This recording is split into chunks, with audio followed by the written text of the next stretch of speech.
This lecture marks a transition in the course where we move from the right to vote as participation to the right to vote as expressive association. As mentioned in the introduction, uh, the right to vote can be diminished in many different ways. You can prevent people from voting, from actually casting a ballot, but it also depends on what they see when they come into the voting booth, what parties appear on the ballot, whether there's a candidate there that they can vote for. And so in this section, we start thinking about the right to vote more as an expressive act. And so this implicates the First Amendment, the right to speech and association, because when you vote, it's not just that you are able to, go into a polling place and be enfranchised. It's also important that you be able to associate with the political parties and candidates who are running for election. And that implicates the First Amendment, rights of speech, rights of expressive association. And so most of that what we have in this section of the course concerns political parties, both their rights and their obligations. And one of the unique things about the US Constitution is that it doesn't mention political parties at all. Most constitutions around the world talk about political parties explicitly, just as they include an explicit protection for the right to vote. But that was not an oversight by the framers. That was deliberate because the framers of the US Constitution were afraid of factions. Sort of famously in Federalist Paper number 10, James Madison talks about the fear of factions and how they could be destabilizing for a democracy. So when George Washington was president, the idea at least was that there wouldn't be parties in the way that we've come to know them, because they would be seen as factionalist, potentially agents of division, and the like. So we have a kind of anti-party constitution, which then makes the sort of constitutional position of political parties quite complicated. And so it's difficult to kind of pigeonhole political parties into, particular constitutional categories. Are they, for example, private associations like bowling clubs or churches or little leagues, right, which have First Amendment rights against government intervention? Or are they more like state actors, because we organize so many of our political institutions along party lines? We have, congressional caucuses for the Democrats and Republicans. We specifically give them parts of the ballot. We have political party primary elections on ballots that are printed by the state. And so political parties occupy sort of different roles at different times, sometimes looking like private associations, sometimes looking like state actors. But we might begin by asking whether all parties are created equal.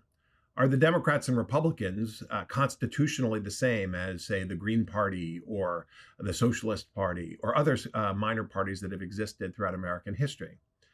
Because on the one hand, this state law does confer advantages on the two major parties, both in terms of ballot access, but also in the structure of the American electoral system. There's something called Duverger's law, named after a French political scientist named Maurice Duverger, which talks about the inherent advantages of the single-member districting system in producing two major parties.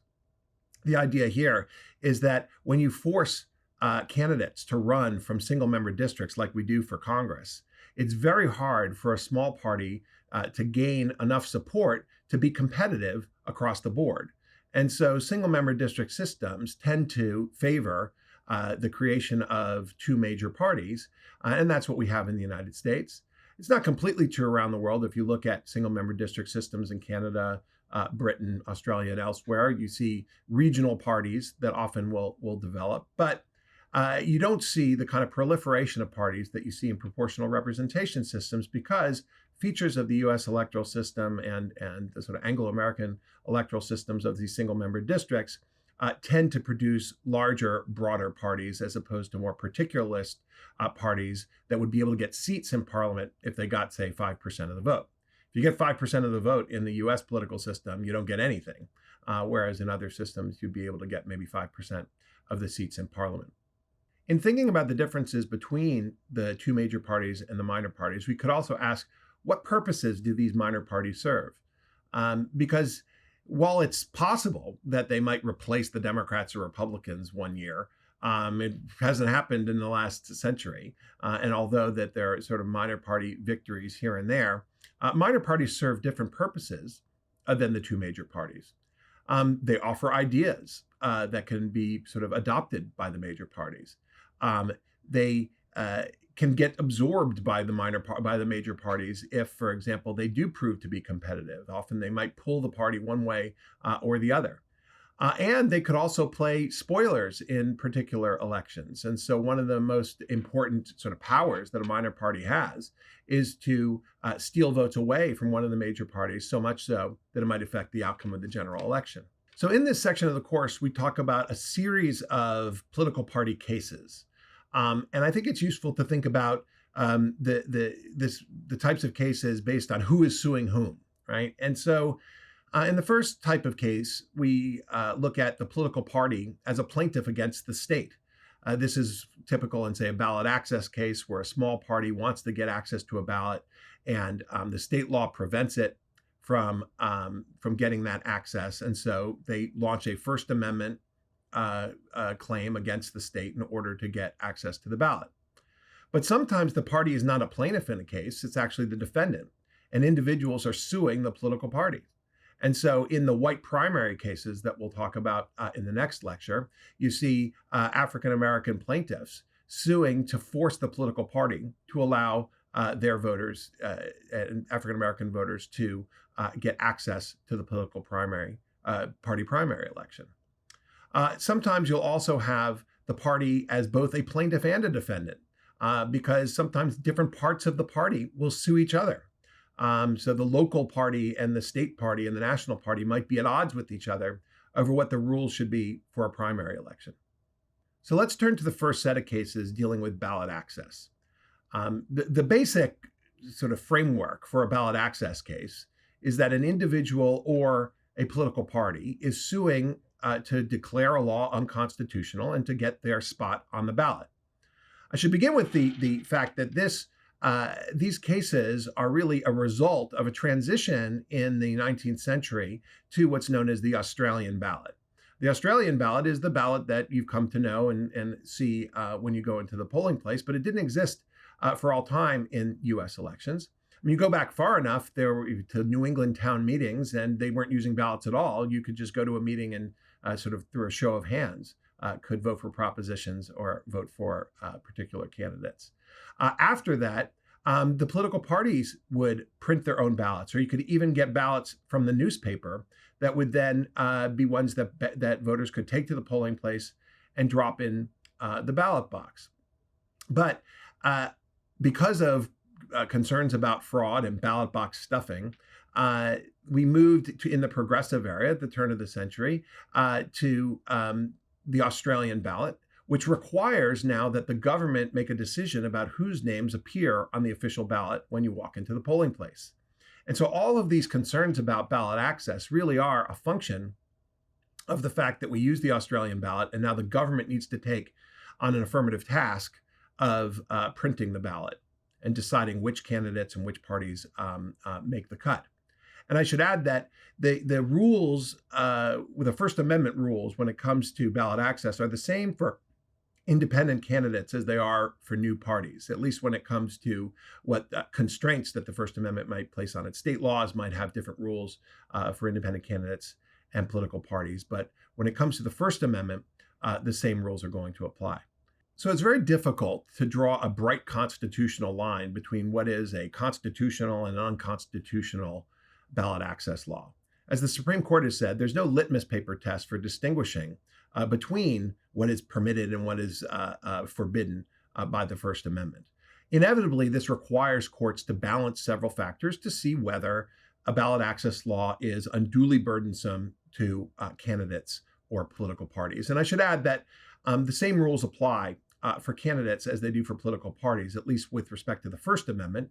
The question is the ballot access law so burdensome, so exclusionary that political parties or candidates are not able to get a space on it? And so there are several different types of cases that sort of fall into the ambit of ballot access laws. The first is the paradigmatic case that I've been referring to, which is, well, for example, how many signatures are necessary in order for a party or candidate to get on a ballot? Do you have to pay a filing fee? Other kinds of burdens like that. But there are other kinds of cases which fall into the ambit of ballot access. For example, bans on write-in ballots. Does the state need to allow for space for you to vote for a candidate whose name doesn't appear on the ballot? Or ban on what are known as sore loser candidacies. Could a state pass a law that says that if you ran in the primary, that then you cannot run in the general election in order to prevent someone from being a sore loser in the primary and running in the general? And then finally, we'll talk about the case dealing with fusion candidacies. And this is where a political party wants to nominate a candidate that already appears on the ballot that's registered with another party. Does the Constitution give the right to a political party to nominate a candidate and have his or her name on the ballot when another party already has that candidate as their nominee? So let's start with describing the typical ballot access law. And this is not a totally inclusive list of factors, but it's just sort of features of a ballot access law that weigh in favor or against their constitutionality. So first, ballot access laws have certain threshold requirements for when someone can be a candidate. Usually that specifies the age of the candidate, whether they're a registered voter, a resident of the particular jurisdiction, that those would be the kind of threshold requirements similar to what we have with that we've discussed in the context of the right to vote. Second, you'll often have a requirement about the number of signatures that are required in order to get on the ballot. And those are often phrased as something like 5% or 1%, equal to 1% of the number of votes cast in the previous, say, gubernatorial election or a previous election for that office. And so the number of signatures might vary for each election as to whether you can get on the ballot. But there is some sort of fixed number of signatures that you would have to gather in order to get onto the ballot. The third is the qualifications of the people who are signing it. So it's not as if, say, children can just sign onto a ballot access petition. There are requirements about them being, say, registered voters. Sometimes if it's for an independent candidate, maybe these signatories have to be not members of other parties. There could be requirements that they are registered voters or had voted in the previous election. Sometimes there'll also be requirements, for example, that they be residents of the particular jurisdiction, say county or district in which the person is trying to get on the ballot. Fourth, there could be restrictions on who can circulate the petitions. Do they have to be citizens? Do they need to be registered voters? If it's for a party primary, do they need to be members of the political party? There have been, questions about whether you can restrict it to people who are resident in that particular county or particular congressional district in order to get someone on the ballot. And so you can make ballot access laws more or less burdensome depending on restrictions, not just on who can sign, but who can circulate the petitions. Some states require that you get geographic dispersion among the people who sign in order to get a candidate on the ballot. And the logic here is that you want to force the candidate to get support from all around the state in order to get on the ballot. So, for example, in a case called Molinaro versus Powers, where John McCain was trying to get on the presidential primary ballot in New York in the year 2000, the requirement was that he get a certain number of signatures in each of the state's 31 congressional districts in order to show support throughout the state. But that can be quite burdensome as opposed to, say, parking your signature gatherers in particular cities in order to get the requisite number of signatures. Sixth, there is a time period for collecting signatures. It could be limited. It's not as if you have 2 or 3 years in order to collect all the signatures necessary in order to get on the ballot.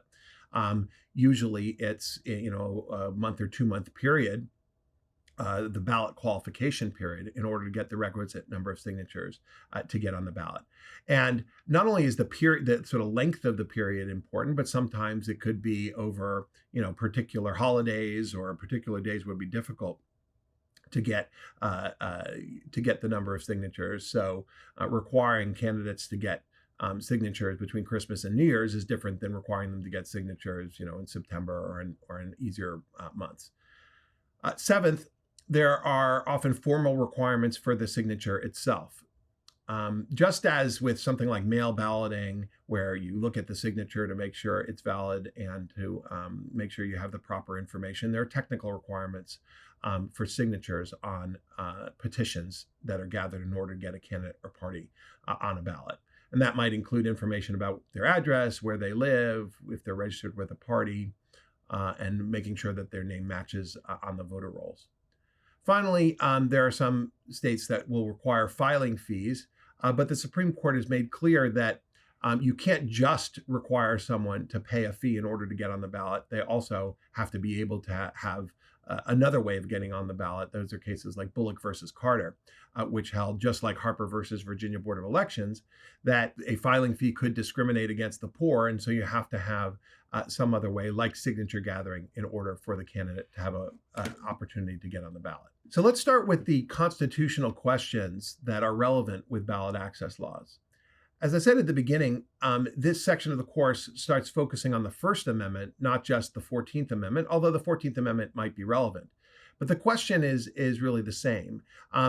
Is the ballot access law so burdensome that it prevents a voter from expressing the preference that they want when they go to vote and associating with the candidate of their choice?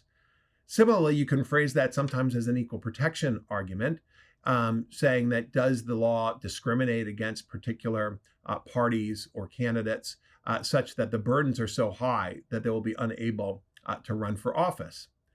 And the court has said that, the rights of candidates and voters are not amenable to neat separation. That's from Bullock versus Carter. And what the court means by that is that any ballot access law doesn't just infringe on the rights of the candidates or the political parties, it also infringes on the rights of the voters. So that while it's tragic for the candidate, if the candidate can't appear on the ballot, that would end his or her attempt at getting the office. It also has an effect on essentially the right to vote and your ability to vote for the candidate that you choose, because when you go into the polling place, you won't see the candidate or party's name on the ballot that you want. Finally, I want to just emphasize something that I was mentioning before about the relationship of the two-party system to ballot access laws. And so one of the omnipresent questions in the ballot access cases is whether a bias in favor of the two political parties, the Democrats and Republicans, is constitutional or not. And what the court has said is that a ballot access law, or for that matter, any regulation of the party system, can have a kind of biasing effect in favor of two parties. But in Williams versus Rhodes, the court made clear that you can't specifically bias the system in favor of the two incumbent parties, the Democrats and Republicans. Now, you might think that that's there's no real difference there in sort of biasing a system in favor of two parties or biasing them in favor of the two particular parties.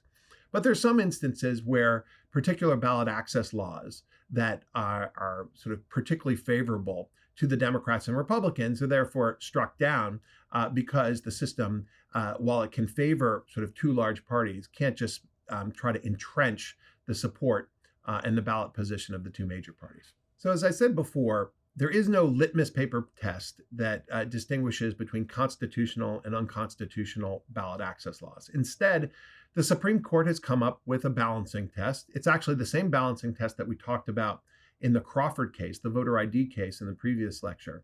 And so this is known as the Anderson-Burdick balancing test, or sometimes the Timmons balancing test, based on those three cases. Anderson versus Celebrezzi was a case dealing with presidential candidate ballot access. Burdick versus Takushi was a case out of Hawaii, which asked the question whether you have a right to have a write-in candidate on a ballot. And the court said no. And Timmons versus Twin Cities Area New Party case we'll deal with at the end of this lecture dealt with whether bans on fusion candidacies were constitutional or not. So in each of these cases, the court, with slightly different language, talks about a balancing test, which again is not a model of clarity, but it basically states that a court considering a ballot access challenge like this must weigh the character and magnitude of the asserted injury to the rights protected by the First and 14th Amendments that the plaintiff seeks to vindicate against the precise interests put forward by the state as justifications for the burden imposed by its rule, taking into consideration the extent to which those interests make it necessary to burden the plaintiff's rights. And so as a general rule, as the court says in Timmons, Regulations that impose severe burdens on plaintiffs' rights need to be narrowly tailored and advance a compelling state interest, something like the strict scrutiny that's required by Harper versus Virginia Board of Elections. Lesser burdens, however, trigger less exacting review, and a state's important regulatory interests will usually be enough to justify reasonable, non-discriminatory election laws. And so the threshold question as to whether a ballot access law or any election regulation that is subject to this test is severe or not, whether it imposes a severe burden on the right to vote, becomes basically the game. Because if it is severe, it's likely unconstitutional. If it's not severe, this kind of balancing test will often lead the court to uphold it. So there are many ballot access cases that have gone to the Supreme Court, and every election year we get some cases brought by minor parties who believe they've been unconstitutionally kept off the ballot. The first major case where the court struck down a ballot access law was this case called Williams versus Rhodes. In that case, the court struck down a 15% signature requirement for new parties. And that was just seen as way too high. It was unnecessary to have such a high ballot access requirement. And the court said that the right to vote is heavily burdened if that vote may be cast only for one of two parties at a time when other parties are clamoring for a place on the ballot. And it's Williams versus Rhodes that makes clear that while the bias in favor of a two-party system might be okay, a ballot access law that basically eliminates competition for the Republicans and the Democrats is likely to violate the First Amendment. In a series of cases following Williams versus Rhodes, though, the court we've sort of come up with general rules of thumb as to what types of laws are constitutional or not. As mentioned before, it's sort of hard to say what kind of signature requirement is inherently going to be constitutional because there's so many other factors like the time period where you can gather signatures, the geographic location. It's more than just the signature requirement. But in Jennings versus Fortson, a case in 1971, the court did uphold a 5% signature requirement, 5% of the votes, say, cast in a previous election. And so as a rule of thumb, that bar has been allowed by the Supreme Court and lower courts. But again, even a 5% signature requirement in theory could be struck down if there are all kinds of other burdens that make it much more difficult to gather that 5%. And so the court has also upheld 1% signature requirements with a 55-day petition circulation period in American Party of Texas versus White. But it did in Anderson versus Celebrezzi, which gave birth to the Anderson balancing test, strike down a filing deadline for candidates that was too early. So you can't require that candidates, for example, gather signatures a year or two before the election in order to qualify for the presidential ballot, because sometimes late-breaking candidacies are a result of sort of new political circumstances. And so a ballot access law that requires that you gather signatures so far in advance would violate the First Amendment. In those other cases that are not kind of pure ballot access cases, the court has been quite deferential to state rules that are limiting ballot access. It upheld the ban in write-in ballots in Burdick versus Takushi, the Hawaii case. It upheld the ban on so-called sore loser candidacies in Storer versus Brown. And it also upheld the ban on fusion candidacies in Timmons. Again, that's when a party wants to nominate a candidate that already appears on the ballot for another candidate. For example, if the Democrats also wanted, or if, say, the New Party, as it was known in Minnesota, wanted to nominate a candidate that also appeared on the ballot on the Democratic side. Just to take one example of a ballot access case that went to the Supreme Court, let's briefly discuss Munro versus Socialist Workers Party. In that case, the state law required that for a political party to get a place on the general election ballot, it had to get 1% of the vote in the primary election as a prerequisite. And so the state of Washington had what's known as a blanket primary, where any voter could vote in any party's candidate, any party's primary for any office. And only if the party got 1% of the vote in that blanket primary could it then have a position on the general election ballot. And the court's going to uphold this. It's similar, it's less burdensome than what we saw, say, in Jenness versus Fortson or some of these other ballot access cases. But what's important is to understand the way that it thinks about the state interests at stake in a ballot access case and what kind of evidence is necessary in order to prove those interests. So in a typical ballot access case, you'll get very familiar state interests that, the state has an interest in preventing laundry list ballots. And those interests are sort of to avoid confusion, to avoid deception, to avoid frustration of the democratic process. Sometimes you say, to promote stability, election integrity. But avoiding confusion is sort of one of the chief state interests here, because if you have 100 candidates on the ballot, it'll be very difficult to manage. It'll be difficult to administer an election like that with laundry list ballots with most candidates that aren't going to have any chance of success. Now, how many candidates should be able to appear on a ballot in order for it to work perfectly? We don't know. There's no optimal number. And that's what the court says in Munro versus Socialist Workers' Party, which is that the state doesn't need to show in a kind of particularized way that there's going to be confusion if you have 11 candidates as opposed to 10 on the ballot. That legislatures must be able to respond with foresight and to prevent problems before they occur. And I'd say that up until say the 2000 election, there are a lot of people who criticize this view that that long ballots might lead to confusion. But we saw in the sort of famous butterfly ballot incident in Florida in the 2000 election that sometimes if you have so many candidates on a ballot that it leads to them going on two sides of a page, that it could lead to confusion as voters end up accidentally voting for different candidates. They might not know which candidates are running for which office. A lot of these are ballot design problems, but the more candidates and more sort of stuff that you have on a ballot, the more likely it is that some voters are going to be confused. As I mentioned at the beginning of this lecture, these are First Amendment cases that deal with ballot access. And so part of the question here is whether your First Amendment right to speech also extends to the right to vote. Do you have a right of expressive voting? And as a general rule, the Supreme Court has said no, that you don't merely have the right to kind of express a preference on the ballot, that elections are highly regulated enterprises that require us to take a more instrumental approach to the right to vote, that the idea that elections are there in order to choose candidates. They're not there just for you to express a preference. And that position came out clearly in Burdick versus Takushi, the Hawaii write-in ballot case.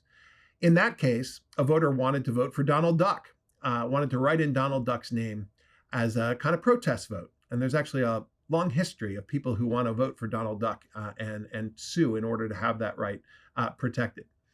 And so the question in Hawaii was whether the ban on write-in candidacies in the general election infringed on this voter's right to cast that protest vote. And the court said no. That you don't have a right just to vote for anybody you want. Ballot access laws have to be permissive enough so that new parties can develop and that voters, the individual candidates can run. But it doesn't mean that every voter has the right to express any preference on the ballot that they want. As the court says, the state doesn't need to provide an avenue of expression for short-term pique, meaning the anger and protest. That's not what the First Amendment rights that are at issue in a ballot access case are about. They're about the right of association of candidates and parties, specifically with an eye toward the instrumental effect of the election of the voting process. And typically, in these cases, just like in the ballot access cases, there was the state lodged interests of preventing factionalism, preventing sore loser candidacies, trying to promote a sort of orderly system in which the majority of voters would end up voting for the candidate who eventually won the office.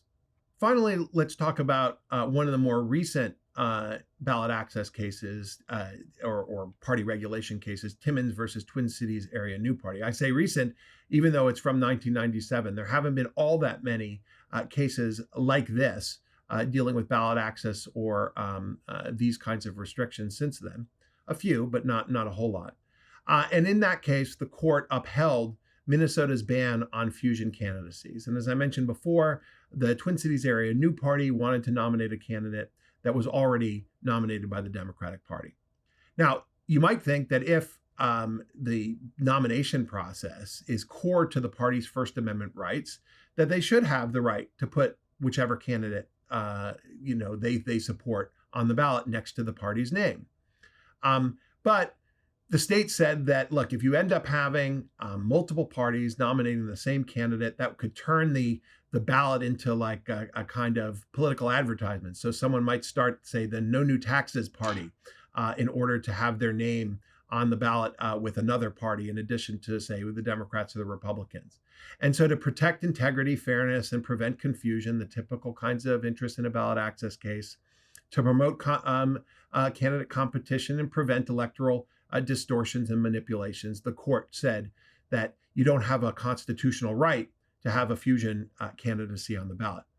Just one sort of note about fusion candidacies throughout history, and this is noted in the dissents and by the plaintiffs in this case, and that is that fusion candidacies were often a way for the minor parties to gain support over time. And we still see it in states like New York, where minor parties are able to play a very important brokering role by allowing a candidate that's already nominated by the Democrats or Republicans to also appear on, say, the Green Party or the Working Families Party line on the ballot. And so fusion candidacies are a way for minor parties to have support and to have some power without having the problems that were at issue in the ballot access cases, like the idea that they would steal support from one of the major parties. But importantly, Timmons versus Twin Cities area new party makes clear that point about the two-party system that I mentioned with respect to Williams versus Rhodes. The court says specifically that laws like this, bans on fusion candidacies, are constitutional even though they are biased in favor of the two-party system. Because the court has said that the state has an interest in the stability-enhancing effects of the two-party system, even if, as it says in Williams versus Rhodes, it can't specifically advantage the Democrats and Republicans.